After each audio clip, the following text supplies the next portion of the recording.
Daniel capítulo 5, verso número 22. Vamos a continuar con nuestra serie Fieles hasta el final. Este es el tema número 26 de esta serie. Tema número 26. Vamos a terminar este punto, este último tema, hallado falto, parte número 3. Hallado falto, parte número 3. Vamos a terminar con este capítulo 5. Con esta enseñanza, y si Dios permite pasaremos a otro capítulo más de este libro de Daniel, que es el que estamos estudiando en esta serie de Fieles hasta el final. Daniel capítulo 5, verso número 22. Dice allí: y tú, su hijo Belsasar, no has humillado tu corazón sabiendo todo esto, sino que contra el Señor del cielo te has ensoberbecido e hiciste traer delante de ti los vasos de su casa, y tú y tus grandes, tus mujeres y tus concubinas bebisteis vino en ellos. Además de esto, diste alabanza a dioses de plata y oro, de bronce, de hierro, de madera y de piedra, que ni ven, ni oyen, ni saben, y al Dios en cuya mano está tu vida y cuyos son todos tus caminos, nunca honraste. Entonces de su presencia fue enviada la mano que trazó esta escritura. Y la escritura que trazó es Mene, Mene, Tekel, Uparsin. Esta es la interpretación del asunto. Mene, contó Dios tu reino y le ha puesto fin. Tekel, pesado has sido en balanza y fuiste hallado falto. Pérez, tu reino ha sido roto y dado a los medos y a los persas. Entonces mandó Belsasar vestir a Daniel de púrpura y poner en su cuello un collar de oro y proclamar que él era el tercer señor del reino. La misma noche fue muerto Belsasar, rey de los caldeos, y Darío de Media tomó el reino, siendo de 62 años. Bueno, en esta última sesión, hermanos, vamos ahora a analizar otro punto de ser hallado falto. La idea de las palabras mene, mene, tiene la idea de que cuando tú eres alguien del mercado y empieza a haber un rezago de mercancía, ¿qué vas a hacer con ella? La vas a rematar para tener una pérdida mínima. A eso se refiere. O sea, quiere decir que va llegando un punto en que la fruta o lo que tú vendas, o tal vez la ropa de temporada, está pasando la temporada y vas a tener pérdidas. La idea es esa. La idea es que el corazón del hombre se va degradando tanto cada vez más, que va a llegar un momento en que Dios va a hacer un juicio con esa persona. O sea, no todos los hombres nacen buenos en el sentido de que conocen la justicia, en el sentido de que saben que cosas son buenas y malas, y no hay problema, no necesariamente tienen que ser cristianos para saberlo. O sea, todo el mundo sabe que mentir es malo, y no importa si seas cristiano o no, tú sabes que mentir es malo. Tú sabes que robar es malo, ¿verdad? Lo sabes, no importa si eres cristiano o no. Robar es malo. Pero va llegando un momento en que el hombre se degrada tanto que piensa que robar es la regla. Que piensan que no pueden hablar verdad nunca. Tienen que siempre decir una mentira porque si no, no están bien. ¿Se dan cuenta cómo se ha degradado el corazón?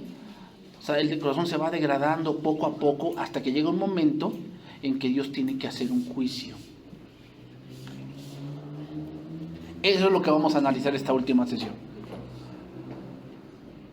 Con Belsasar habían pasado bastantes años donde vivía en excesos. Y como dice la palabra, pues hizo traer las copas de Dios, bebieron, se regocijaron, se mofaron, ¿verdad?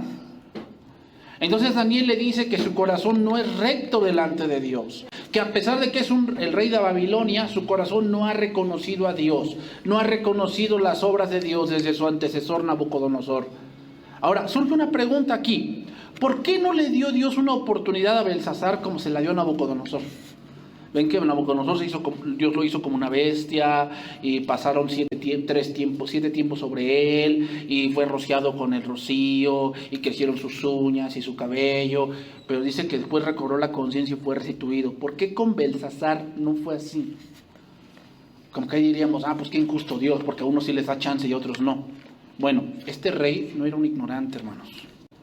No era un ignorante. Conocía ya lo que le había pasado a Nabucodonosor.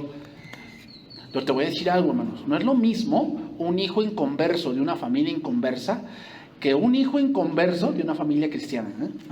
Porque el de la familia cristiana sabe. O sea, lleva más culpa.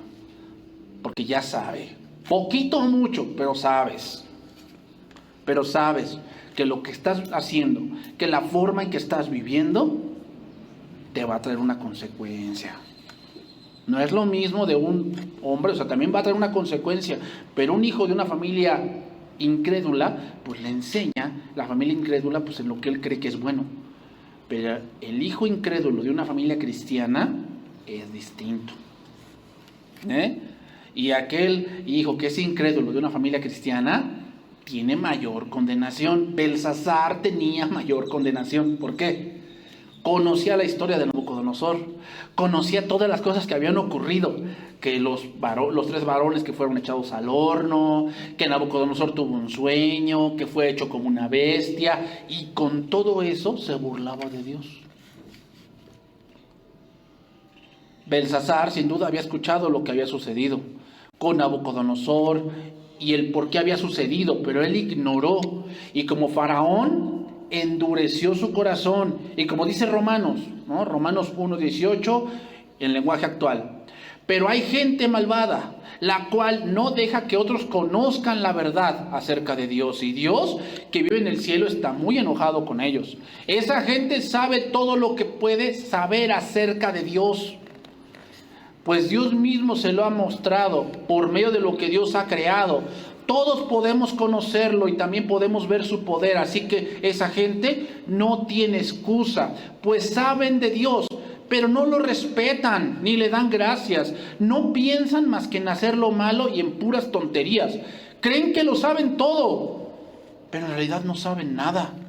En vez de adorar al único y poderoso Dios que vive para siempre, adoran a ídolos que ellos mismos se han hecho. Ídolos con forma de seres humanos, mortales y al fin y al cabo, o con forma de pájaros, de animales, de 4 patas y de serpientes. Por eso Dios los ha dejado hacer lo que quieran.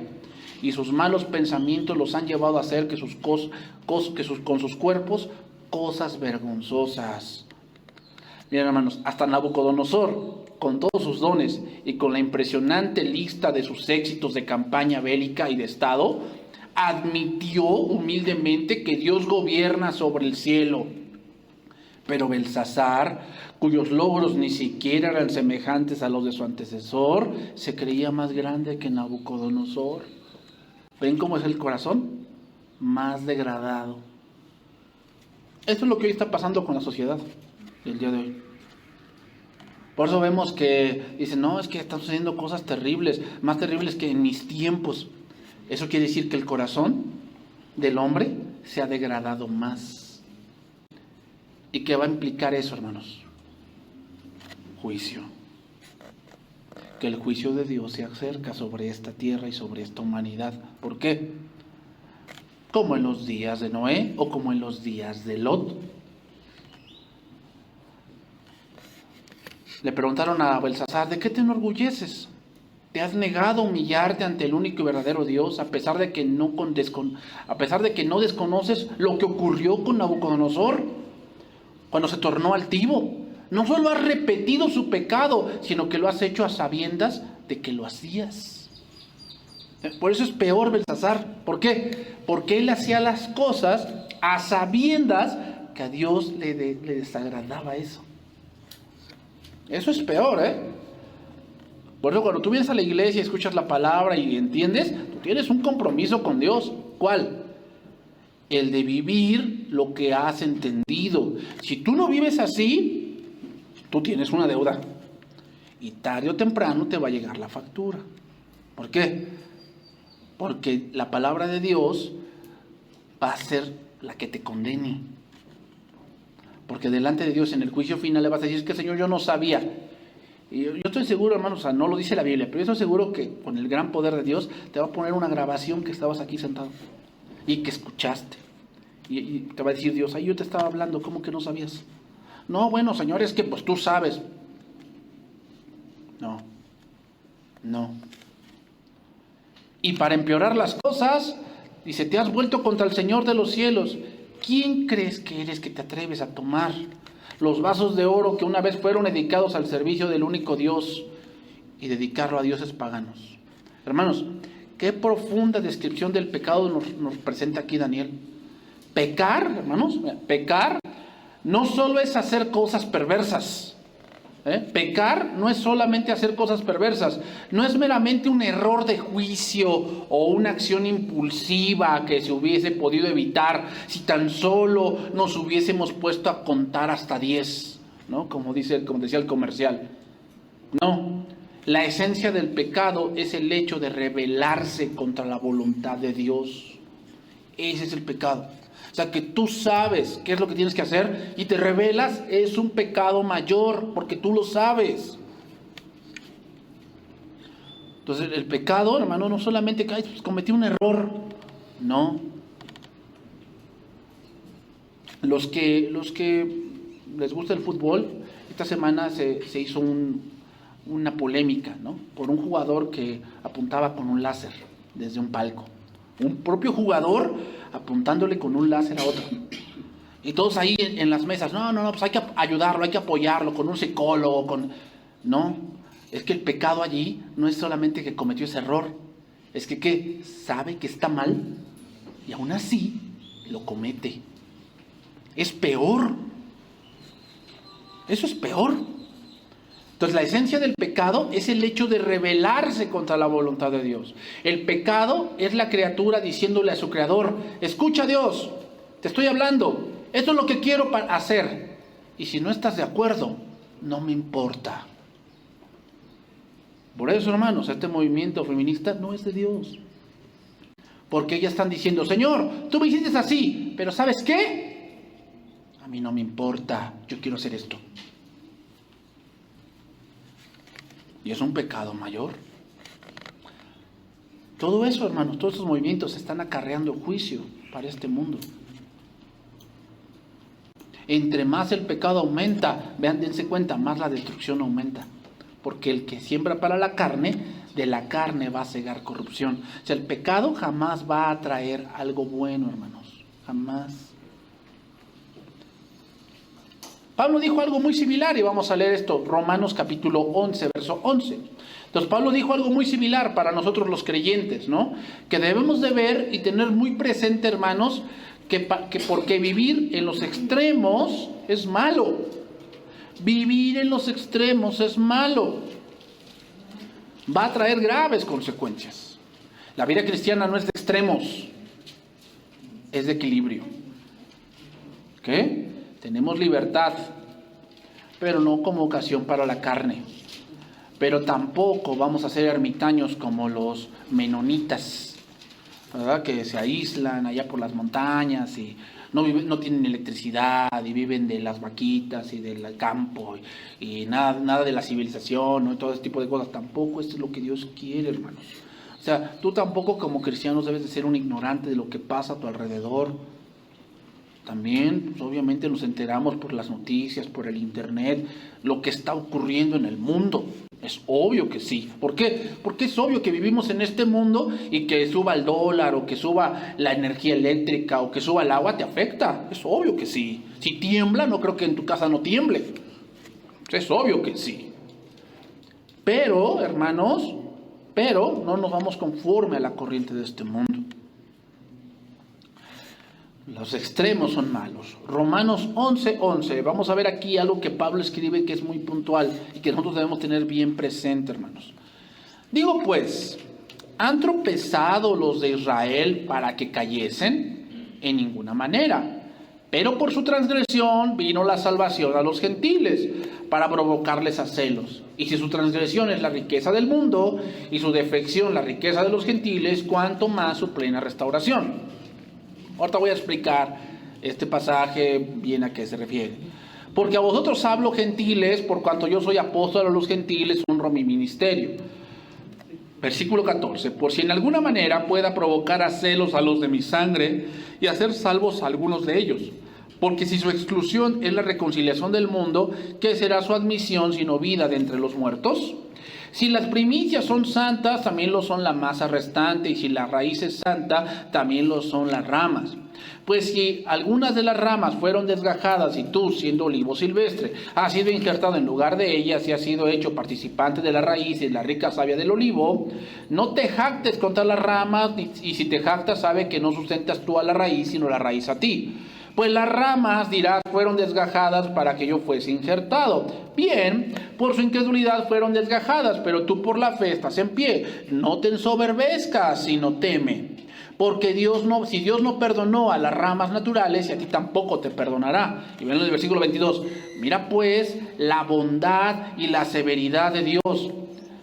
La severidad ciertamente para con los que cayeron. Pero la bondad para contigo, si permaneces en esta bondad, pues de otra manera tú también serás cortado. Y aun ellos, si no permanecieren en incredulidad, serán injertados, pues poderoso es Dios para volverlos a injertar. Porque si tú fuiste cortado del que por naturaleza es olivo silvestre y contra naturaleza fuiste injertado en el buen olivo, ¿cuánto más estos que son las ramas naturales serán injertados en su propio olivo? Okay, vamos a ir por partes aquí para ir analizando al punto que quiero llegar. El punto que quiero llegar es este, hermanos. Dios se enoja. ¿Okay?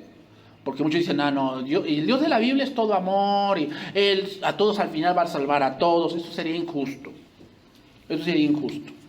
¿A ti te gustaría una ley así que pasados 15 años todos los presos salen libres porque los perdonamos?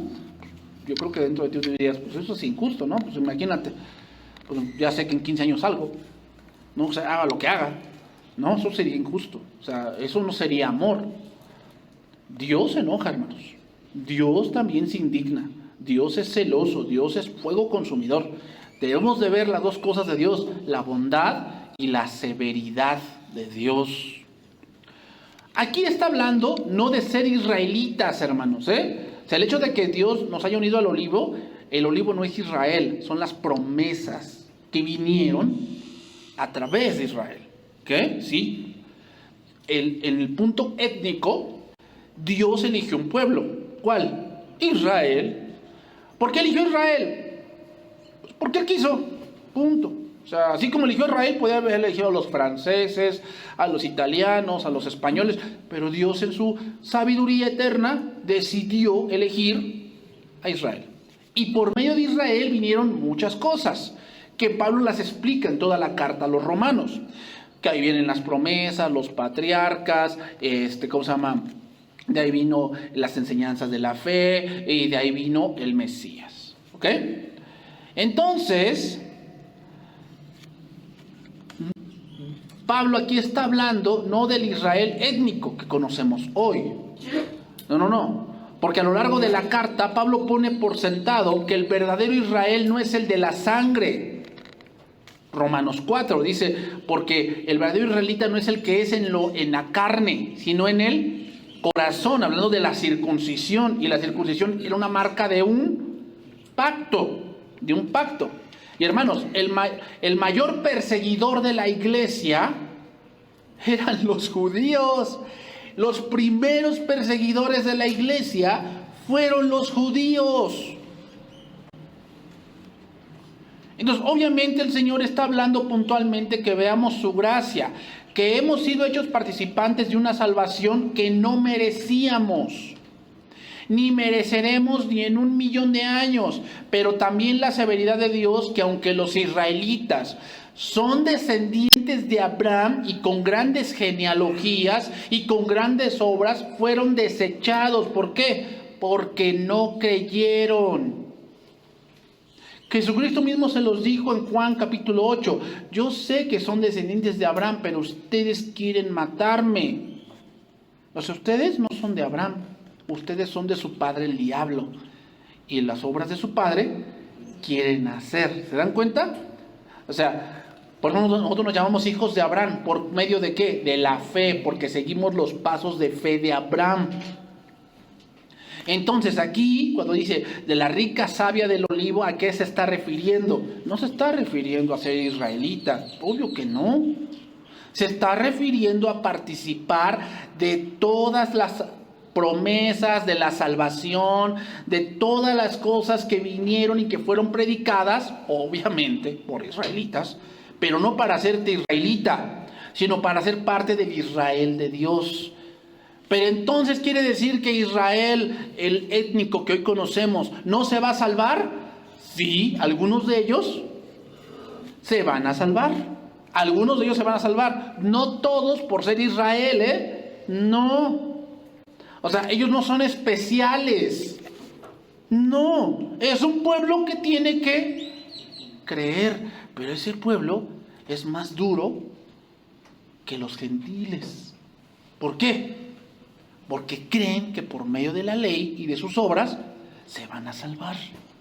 Pero no requieren creer. Lo dice Romanos 1 y 2, ¿no? Lo dice Romanos más bien 2. En el día del juicio en el que serán revelados los deseos de los corazones de los hombres, tanto de los judíos como de los gentiles, porque no hay acepción de personas. Si un judío no cree en Cristo, se va a ir al infierno. No importa la genealogía que tenga. No importa. Entonces no creamos, hermanos, que somos mejores nosotros. Como Belsasar se creyó mejor que Nabucodonosor. Y oh, gran tragedia. Tal vez estamos tan ignorantes más que un israelita. ¿Se acuerdan lo que dijo Cristo en Mateo capítulo 5? Yo os digo que si su justicia no es mayor que la de los fariseos y escribas, no entrarán en el reino de Dios. ¿Tú piensas que ellos son celosos? ¿Que guardan el día de reposo? ¿Que de verdad hay niños de 12, 13 años que están en una biblioteca estudiando Torah por 12 horas continuas? Y tú a duras penas pues llegas a media hora y ya te quieres dormir y ya dices, ay no, ya no aguanto, ya esto es un calvario. Había 12 horas continuas, 12 horas. Pues te voy a decir algo, si tu justicia no es mayor que la de esos, tú no vas a entrar al cielo. Entonces, ¿cómo lo hacemos? Porque cuando a un judío le preguntaban, ¿quién crees que vaya al cielo? Un escriba y un fariseo, eso sí van a ir al cielo, obvio. Son recelosos, se saben de cabo a rabo la ley. Cristo mismo lo dijo, no en un relato, dijo, el fariseo decía en su corazón, Señor, te doy gracias porque no soy como este publicano, sino que yo doy diezmo de todo lo que gano. Hago oración 3 veces al día y ayuno 2 veces a la semana. No, hombre, pues si tu justicia no es mayor que la de ese, tú no vas a entrar al cielo.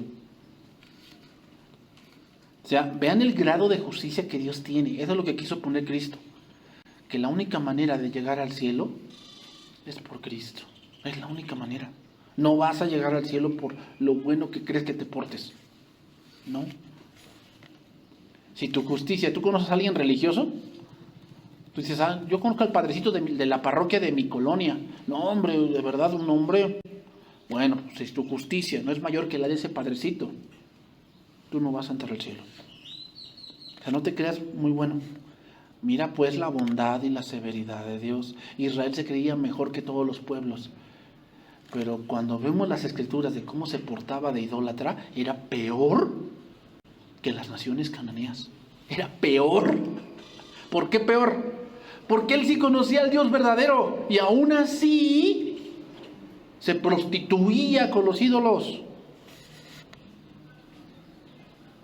Hay cristianos que se creen mucho mejores porque, son de familia cristiana, pero tienes tantos ídolos en tu corazón, tú eres peor que uno de allá afuera que tal vez no conoce. ¿Por qué? Porque tú sí conoces y aún así en tu corazón has permitido que no gobierne Dios. Entonces regresamos a Daniel capítulo 5, verso 24. Entonces, hermanos, para que tu corazón no se vaya degradando, tienes que tener en cuenta estas 2 cosas. La bondad y la severidad de Dios. Que Dios ama, sí, y Dios bendice también, pero también Dios ¿qué? Disciplina también. Dios disciplina, sí. A veces Dios nos tiene que poner un estate quieto y nos tiene que jalar la rienda, porque como dice el Salmo, no seáis como el mulo, sin entendimiento, que tienes que ponerle freno, porque si no se acerca a ti. A veces somos así, sin entendimiento, y solamente oímos la voz de Dios cuando el agua nos llega al cuello, porque mientras nos entercamos en algo y a ver dónde que nos saca de ahí. ¿Ah? Y Dios tiene que, a tu economía, ¿verdad? Te hace vivir de lo necesario nada más. A tu salud, ¿verdad? A tu salud y vas a médico y a médico y a médico y a médico y a médico y no le dan y no le dan y no le dan y no le dan. ¿Por qué? Porque piensas que eso lo vas a solucionar tú. No. Lo que debes hacer es humillarte, decirle, Señor, como la mujer del flujo, ya gasté todo lo que tenía. No sé qué está ocurriendo. Me siento mal y no sé qué pasa. Pero me humillo ante ti y solamente tú puedes sanarme. Y el Señor va a actuar. Pero si te humillas, si sigues ahí pensando que tú la vas a hacer y que, no, pues es más, es cuestión de mentalidad. No, es cuestión de no rendirme jamás. A ver hasta cuándo. Mira, Dios te puede esperar el tiempo que tú quieras, ¿eh? ¿Sabes cuánto esperó Israel? 40 años en el desierto. Ahí anduvieron dando vueltas y vueltas y vueltas. Dios te puede esperar el tiempo que tú quieras, ¿eh? El tiempo que tú quieras. En fin, el que se le va la vida es a ti. O sea, sigues entercado, sí, Dios te va a esperar. Ah, pues sí, sigues ahí, órale, pues, ¿quieres vivir así? Órale. Qué triste va a ser que cuando cumplas 60 años ahí te humilles y toda la vida, ¿cómo te la pasaste? Sin nada. Israel no heredó Canaán. 40 años. Nada más viendo serpientes y escorpiones y arena y nada más, matorrales. Pero no vieron Canaán. ¿Por qué? Porque si no ves la bondad y la severidad de Dios, hermanos, tú te vas a entercar en algo que Dios no quiere para ti. Daniel 5:24. Entonces, de su presencia fue enviada la mano que trazó esta escritura. Y la escritura que trazó es esta: Mene, Mene, Tekel, Uparsin. Esta es la interpretación del asunto. Mene, contó Dios tu reino y le ha puesto fin. Tekel, pesado ha sido en balanza y fuiste hallado falto. Peres, tu reino ha sido roto y dado a los medos y a los persas. Las tres palabras que utiliza aquí son interpretadas por algunas personas en 3 pesos de escala, como si estuviéramos viendo 3 pesos de escala. Un quintal, una libra y una onza. Es como decir $1, 10 centavos y 1 centésimo de dólar. ¿Ok? De alguna forma, la lectura de estas palabras podría ser suficiente para advertirle al rey que está en camino a la degeneración. Eso es lo que significa, como se los expliqué, las palabras mene significan algo que se está degradando, algo que está perdiendo su valor, algo que está haciendo como un rezago. Por decir, mene significa estás listo para la venta. Estás listo para la venta. Cuando tienes que sacar algo, o sea, tienes una emergencia y vas a empeñar algo, ¿qué es lo que vas a empeñar? Algo que tenga poco valor para ti. Tal vez tienes muchos anillos, pero un anillo es especial para ti. Tal vez el anillo de tu boda, un anillo que te regaló tu abuelita o tu mamá. Tú dices, no, ese no lo empeño. Pero a lo mejor tienes un anillo que te lo regaló una prima. Dices, bueno, no me duele tanto si lo pierdo. ¿Te das cuenta? Cómo las cosas empiezan a perder un valor. Lo mismo pasa aquí. Por un momento vamos caminando y Dios va pesando tu corazón a medida del tiempo. Va pesando tu corazón. A ver cómo estás, cómo estás, cómo estás.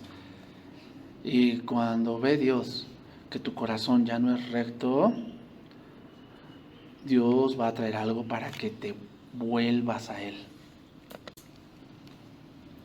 Tekel significa ha sido pesado y tu sustancia no es buena. Alguien ha ido a comprar un perfume, pesa por onzas. Se pone el frasco y se le empieza a poner tantas onzas de esencia, tantas onzas de alcohol, tantas onzas, y hasta que se llena. Y luego ya hay medidas para ver si ese perfume, o sea, entre más sustancia tenga de perfume, más caro es. Bueno, ¿qué pasa con las imitaciones? El problema es que tiene menos que esencia y más alcohol.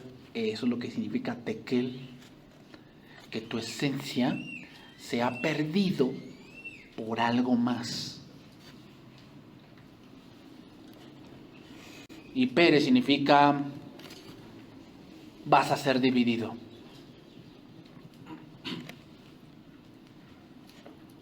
Entonces, el corazón del hombre es algo parecido. Muchos son cortados simplemente porque su corazón ha llegado a tal punto que ya no hay más remedio para ellos. Y tenemos varios ejemplos de esto, hermanos. Faraón, Saúl, los hijos de Elí. O sea, los hijos de Elí hicieron de las suyas un tiempo. Pero llegó el momento que Dios dijo, ¿sabes qué? Los voy a matar. Ay, los voy a matar. ¿Qué me dices de Jeroboam? De Manasés. ¿Te acuerdas de Manasés? El rey, este rey que fue totalmente sanguinario. Pero vamos a citar a un rey más, que a ese sí lo quiero leer. Porque vean, va a terminar igual que Belsasar. Y aquí tenemos que aprender una lección, hermanos. Si tú te olvidas de la misericordia que Dios ha tenido contigo a través de otras personas y te vuelves una persona totalmente cruel, la crueldad es un signo de que tu corazón se ha degradado a tal modo que ya no hay remedio para ti. Y lo vamos a ver aquí. Segundo libro de Crónicas, capítulo 24. Vamos a ver al rey Joás. Mientras lo buscas, yo te voy a decir un contexto para que lo tengas presente. El papá de Joás era Acaz. Y se casó con una hija de la perversa Jezabel. Y esta perversa se llamaba Atalía. Y como de tal palo, tal astilla, ¿verdad? Atalía era tremenda también. Si Jezabel era tremenda, Atalía es quítate que ahí te voy. Aguas, aunque tu hijo te diga, ay, papá, mira, aquí mi novia es casi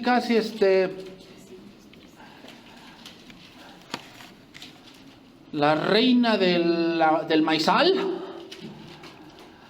Si no es cristiana, es una Atalía, una Jezabel. Ten cuidado, porque lo que hizo Atalía fue que su hijo fue a la guerra. Y en la guerra, que lo matan.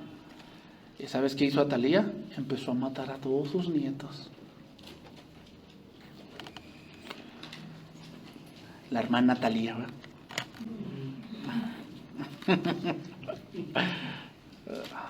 Empezó a matar a todos sus nietos. Y Joás fue escondido. El hito más chico fue escondido. Y empezó a reinar Atalía. Ay, me recuerda, ¿no será feminista Atalía? Pues quieren reinar esas mujeres, es lo que quieren. Quieren reinar, quieren poder. Pues Atalía lo consiguió. A base de matar, ¿verdad? Como tenemos derecho a matar. Como que concuerda, ¿no? Como que concuerda bien, ahí más o menos las Atalías del día de hoy, ¿va? Pero bueno, ¿quién soy yo para juzgar? ¿Verdad? Y entonces le escondieron a Joás, y Joás creció, obviamente, lo natural, y lo sacaron el sacerdote de Joiada lo sacó para que fuese coronado, y Atalía, cuando vio que el rey, o que salió un nieto que él no había matado, entró gritando, traición, traición. La mujer, o sea, tú gritas de traición cuando eres la asesina. Pero entró gritando, traición, traición. Y dijo Joiada, agárrenla y mátenla. Y mátenla. Y entonces empezó a reinar Joás. ¿Ok? Entonces entramos ahí. segundo libro de Crónicas 24, versículo 1. De 7 años era Joás cuando comenzó a reinar, ya bien chiquitito. Y 40 años reinó en Jerusalén. El nombre de su madre fue Sibia de Berseba. E hizo Joás lo recto ante los ojos de Jehová todos los días de Joiada el sacerdote. Eso es importante. Solamente todos los días de Joiada el sacerdote.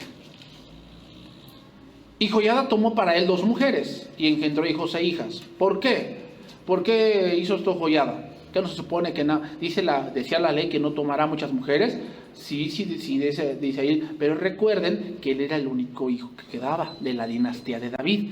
Tenían que dejar varios herederos. Sí, tenía que dejar varios herederos. O sea, no es como ahorita que pues nada más queremos uno y ciérrale, ¿no? No. En esos tiempos tenían que tener varios herederos, si no se acababa la dinastía. Y después de esto, aconteció que Joás decidió restaurar la casa de Jehová. Bien, hasta ahí va bien, ¿no? Y reunió a los sacerdotes y los levitas y les dijo: salid por las ciudades de Judá y recoged dinero de todo Israel para que cada año sea reparada la casa de vuestro Dios. Y vosotros poned diligencia en el asunto, pero los levitas no pusieron diligencia. ¿Por qué estaba desamparada la casa de Dios? Bueno, pues porque el anterior reinó Atalía, como su mamá, pues adoraba a Baal, ¿no? Como su mamá. Entonces, ¿cómo vemos el corazón de Joás hasta aquí? Bien, hasta ahí va bien, ¿no? O sea, un joven, una jovencita, un adulto que ama a Dios, que quiere venir a Dios, que quiere discipularse, que quiere aprender más de Dios. Pero el punto no es cómo fuiste, es cómo eres ahora. Ese es el punto, no es cómo fuiste, es cómo eres ahora. Por lo cual el rey llamó al asunto al sacerdote Joiada y le dijo: ¿por qué no has procurado que los levitas traigan de Judá y de Jerusalén la ofrenda que Moisés, siervo de Jehová, impuso a la congregación de Israel para el tabernáculo del testimonio? Porque la impía Atalía y sus hijos habían destruido la casa de Dios y además habían gastado en los ídolos todas las cosas consagradas de la casa de Jehová, ya, todo lo que había pasado. Mandó pues el rey que hiciesen un arca, o sea, una cajita, la cual pusieron fuera de la puerta de la casa de Jehová. E hicieron pregonar en Judá y en Jerusalén que trajesen a Jehová la ofrenda que Moisés, siervo de Dios, había impuesto a Israel en el desierto. Y todos los jefes y todo el pueblo se gozaron y trajeron ofrendas y las echaron en el arca hasta llenarla. Y cuando venía el tiempo para llevar el arca al secretario del rey por mano de los levitas, cuando veían que había mucho dinero, venía el rey, el escriba del rey y el que estaba puesto por el sumo sacerdote, y llevaba el arca y la vaciaba y la volvían a su lugar. Así lo hacían de día en día y recogían mucho dinero. Y el rey y Joiada lo daban a los que hacían el trabajo del servicio de la casa de Jehová, y tomaban canteros y carpinteros que reparasen la casa de Jehová, y artífices de hierro y bronce para componer la casa. Hacían pues los artesanos la obra, y por sus manos la obra fue restaurada, y reconstruyeron la casa de Dios y su antigua condición, y la consolidaron. Y cuando terminaron, trajeron al rey y a Joiada lo que quedaba del dinero, e hicieron de él utensilios para la casa de Jehová, utensilios para el servicio, morteros, cucharas, vasos de oro y plata, y sacrificaban holocaustos continuamente en la casa de Jehová todos los días de Joiada. Mas Joiada envejeció y murió lleno de días. De 130 años era cuando murió Joiada. ¿Saben de qué edad? ¿Quién murió también a esa edad? Moisés también murió a esa edad.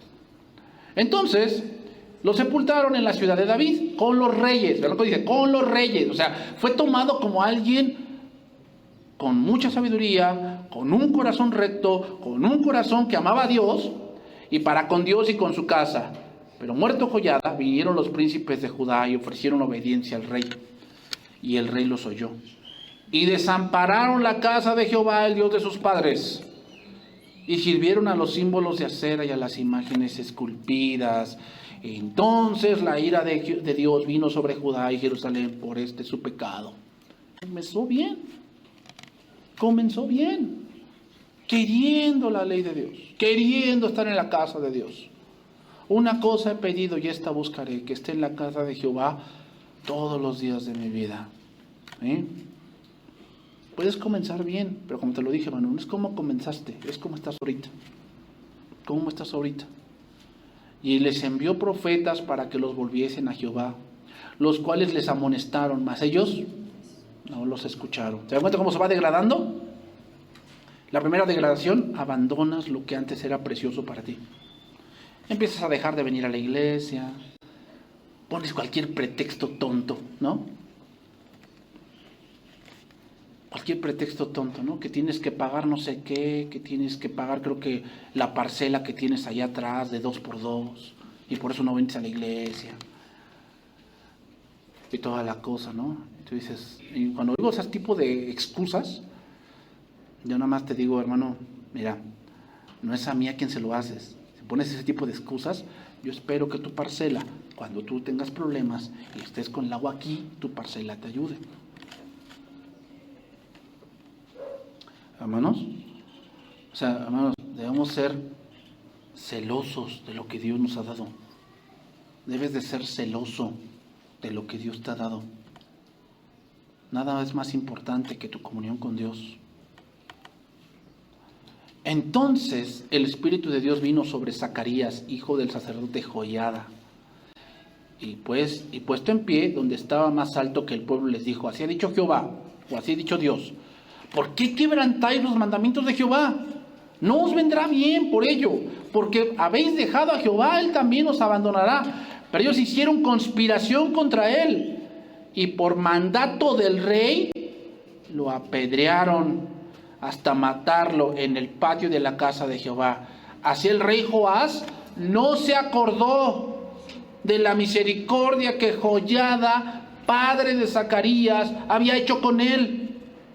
Antes mató a su hijo, quien dijo al morir, Jehová lo vea y lo demande. ¿Hasta dónde cayó Joás? Segundo, ¿qué hizo Joás? ¿Qué hizo? Empiezan a no escuchar la Biblia. O sea, primero empiezas a dejar de asistir a la iglesia y después dices, no, ya no me hables de eso. O sea, yo sé de la Biblia, yo sé, ni modo que yo ya lo vi todo eso, ya me lo sé todo. Dices que ya te lo sabes, pero es lo que pasa, que no te gusta escucharlo, no te gusta escuchar. Y va a llegar un momento en que va a ser una palabra que es muy dura para ti, que te vas a olvidar de que antes decías Dios te bendiga. Antes decías eso. Antes decías, no, sí hermano, bendiciones. Te vas a olvidar. Y eso significa que tu corazón ya se degradó más.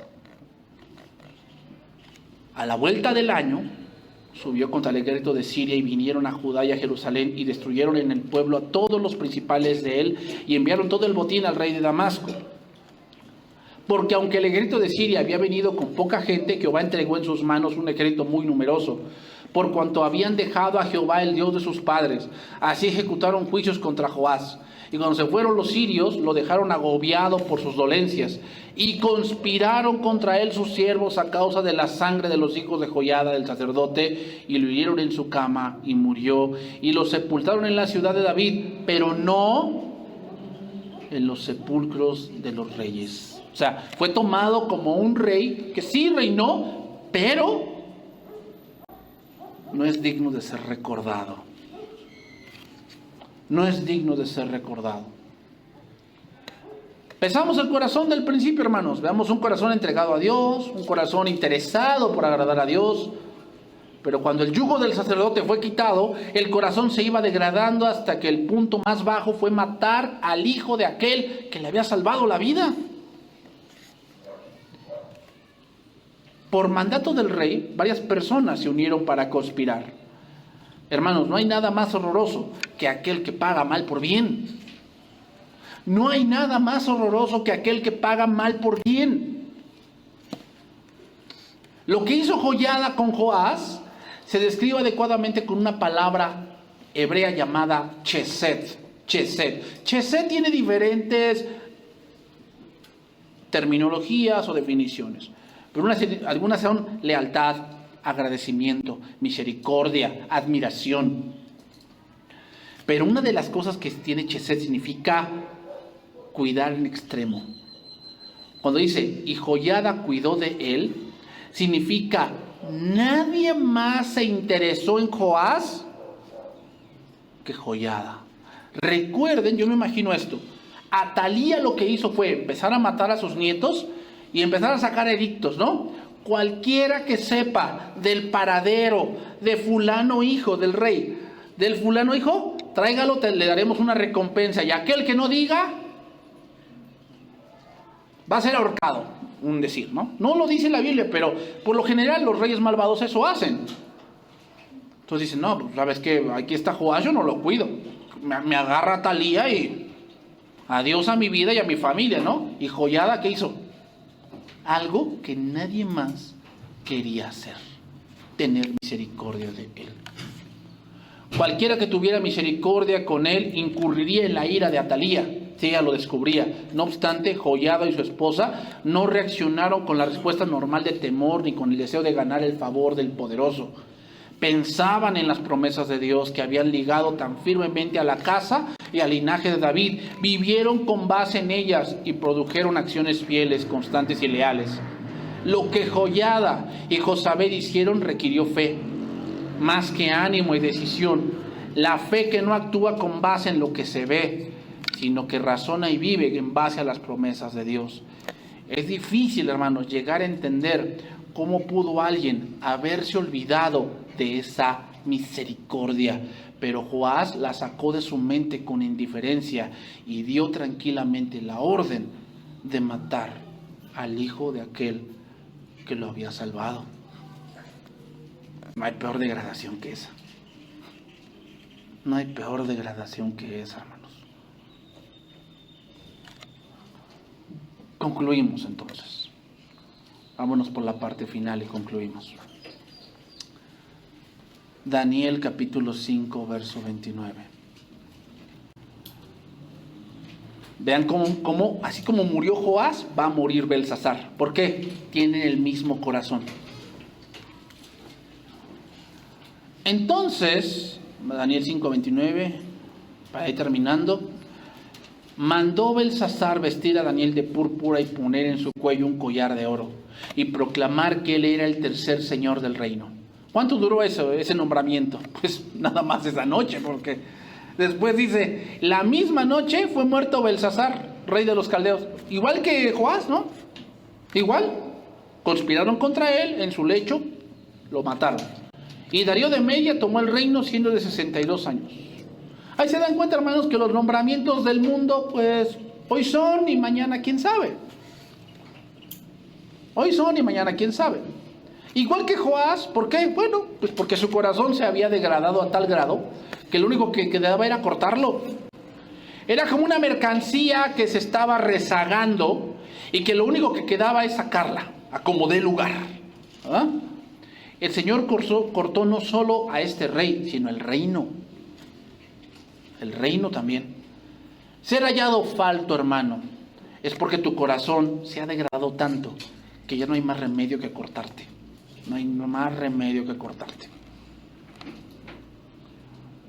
O sea, si tú vives de una manera y no pasa nada, no pienses que Dios no lo ve. Dios te está dando tiempo. ¿Cuánto es ese tiempo? Con algunos puede ser mucho, con algunos puede ser poco.